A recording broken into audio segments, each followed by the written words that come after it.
اس سال جنوری میں جب سے امریکہ میں نئی حکومت آئی ہے، افغانستان میں بھی اور ساری دنیا میں خصوصاً اس خطے میں لوگ اس بات کے منتظر تھے کہ اس نئی حکومت کی افغانستان کے بارے میں کیا پالیسی ہوگی، کیا وہ مذاکرات جو افغان طالبان اور امریکہ کے درمیان ہوئے تھے اور ان کے نتیجے میں پچھلے سال 29 فروری کو ایک معاہدہ طے پایا تھا، اور وہ مذاکرات جو افغان حکومت اور طالبان کے درمیان ہو رہے تھے، کیا ان میں کوئی کنٹینیوٹی رہے گی، کیا جو باتیں اس وقت طے کر لی گئی تھیں ان پہ مزید پیش رفت ہوگی، یا نئی حکومت آنے کے بعد بالکل ہی نئے انداز سے کوئی چیز پیش کر دے گی۔ نئی حکومت نے آنے کے بعد یہ اندیا تو دیا تھا کہ وہ اس معاہدے پہ نظر ثانی کریں گے، اسے ریویو کریں گے،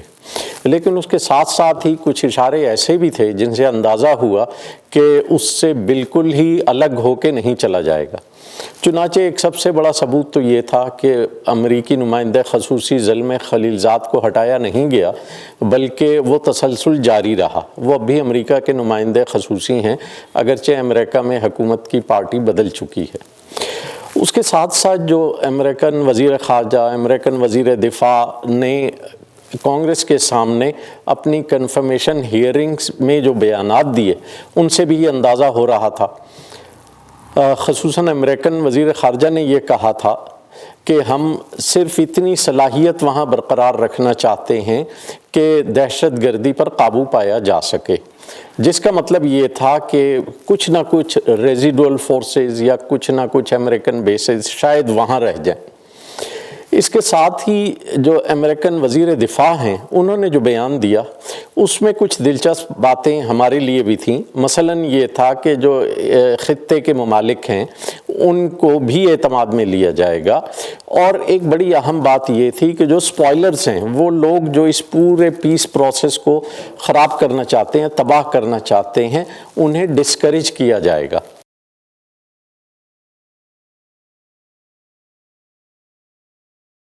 حال ہی میں جو سب سے بڑی پیش رفت ہوئی ہے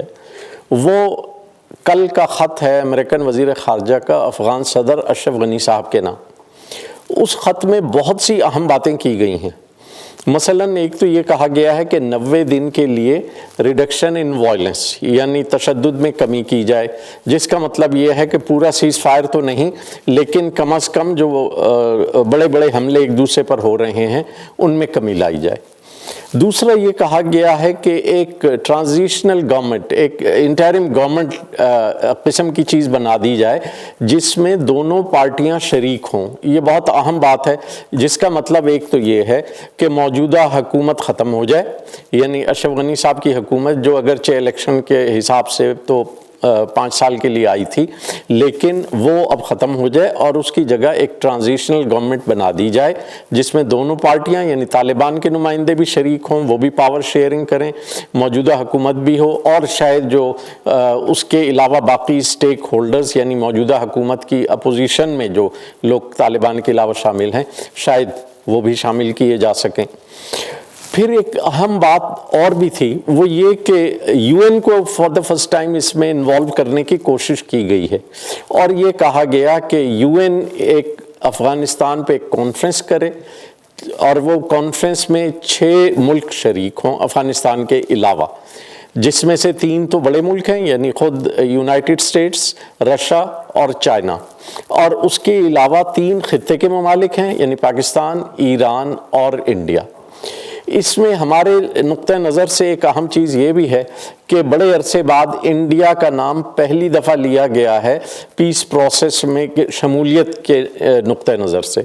چونکہ انڈیا اصل میں پیس پروسیس کو بڑھاوا دینے کے بجائے اندیشہ یہ ہے کہ اس میں سپوائلر کا کردار ادا کرے گا،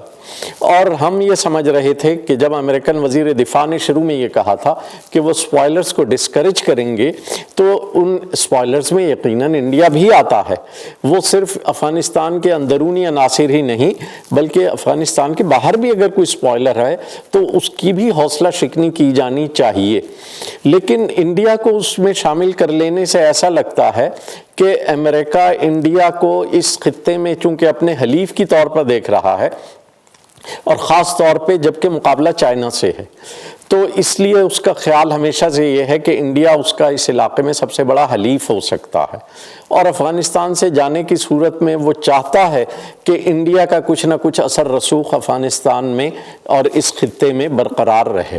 چنانچہ انڈیا کو بھی ان 6 ملکوں میں شامل کیا گیا ہے جن کی تجویز یہ ہے کہ وہ اس کانفرنس میں شریک ہوں، فورن منسٹر لیول پہ یا کسی بھی لیول پہ اپنی نمائندگی کریں۔ پھر ایک اور اہم بات اس خط میں یہ کہی گئی ہے کہ اگلے چند ہفتے میں ان کمنگ ویکس ترکی سے یہ کہا گیا ہے کہ وہ دونوں افغان پارٹیوں کی ایک میٹنگ ہوسٹ کرے۔ یہ شاید ایسی میٹنگ ہوگی کہ جیسے دوحہ میں اب تک ہوتی رہی ہیں، کہ ٹرکی وہ میٹنگ ہوسٹ کرے۔ دونوں پارٹیوں سے مراد یقیناً یہی ہے کہ طالبان اور افغان حکومت کی ایک میٹنگ ہوسٹ کرے، اور اس میں دونوں کے درمیان حتمی طور پہ فیصلے کیے جائیں یا کم از کم میجر پیش رفت ہو۔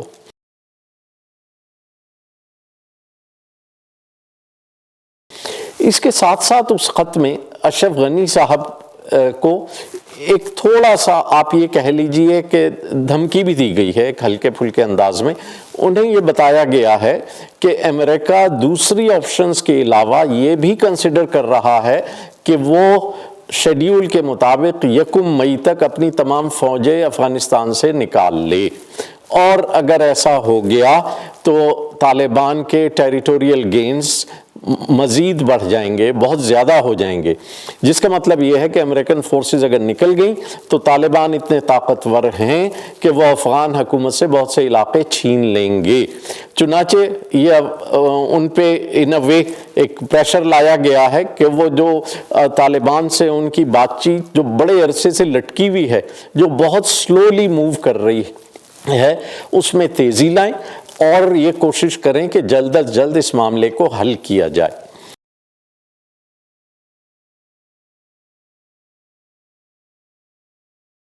اب پاکستان کے لیے اور خطے کے دوسرے ممالک کے لیے یہ بات تو خوش آئند ہے کہ دونوں پارٹیوں کے درمیان جلد از جلد صلح کی کوئی صورت نکلے، لیکن یہ صلح کی کیا صورت ہوگی؟ کیا طالبان اس پر آمادہ ہو جائیں گے، یا اس کی وجہ سے پاکستان پہ مزید پریشر بڑھے گا کہ وہ طالبان کو اس چیز پر آمادہ کرے کہ وہ اشرف غنی کی حکومت کے ساتھ پیچ اپ کریں اور ان ٹرمز پر صلح کریں جو بتائی گئی ہیں، جس کا مطلب یہ ہے کہ فوری دونوں کے دونوں ریڈکشن ان وائلنس پہ اتفاق کریں اور ایک ٹرانزیشنل حکومت پہ اتفاق کریں۔ اب یہ تو وقت ہی بتائے گا کہ ان تجاویز پہ کتنا عمل درآمد ہو پاتا ہے۔ خود اشرف غنی صاحب کی حکومت اور افغانستان میں باقی سٹیک ہولڈرز ان چیزوں پہ کتنے آمادہ ہیں،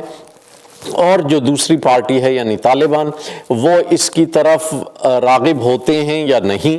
چونکہ اس وقت تک دونوں کے درمیان ایک جسے کہتے ہیں بعد المشرقین ہے دونوں کے ویوز میں۔ طالبان تو یہ کہتے رہے ہیں کہ چونکہ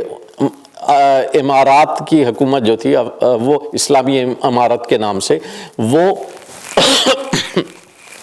طالبان کی حکومت تھی، امریکہ نے آ کے اس طالبان کی حکومت کو ختم کیا، اس لیے اب جب امریکہ جا رہا ہے تو چاہیے کہ وہ حکومت طالبان کو واپس مل جائے۔ لیکن ہم سب کو اندازہ ہے کہ پریکٹیکلی ایسا ہونا ممکن نہیں ہے۔ اب پلوں کے نیچے سے بہت پانی گزر چکا ہے، 20 سال گزر گئے ہیں، اور افغانستان میں بھی حالات اور سسٹم بہت مختلف ہو چکا ہے۔ اب دونوں کی بہبود، دونوں کی فلاح، دونوں کی بہتری اسی میں ہے کہ وہ مل جل کر یہ طے کریں کہ انہیں آگے کیسے بڑھنا ہے، انہیں پاور شیئرنگ کرنی ہے یا آئین میں ترامیم کرنی ہے، یا مل جل کر افغانستان کو آگے چلانے کے لیے کیا طریقہ اختیار کرنا ہے۔ لیکن اس میں ظاہر ہے باہر کے کسی بھی ملک یا کسی بھی فرد کے کہنے سے بات نہیں بنے گی جب تک وہ دونوں مل کر یہ طے نہ کر لیں۔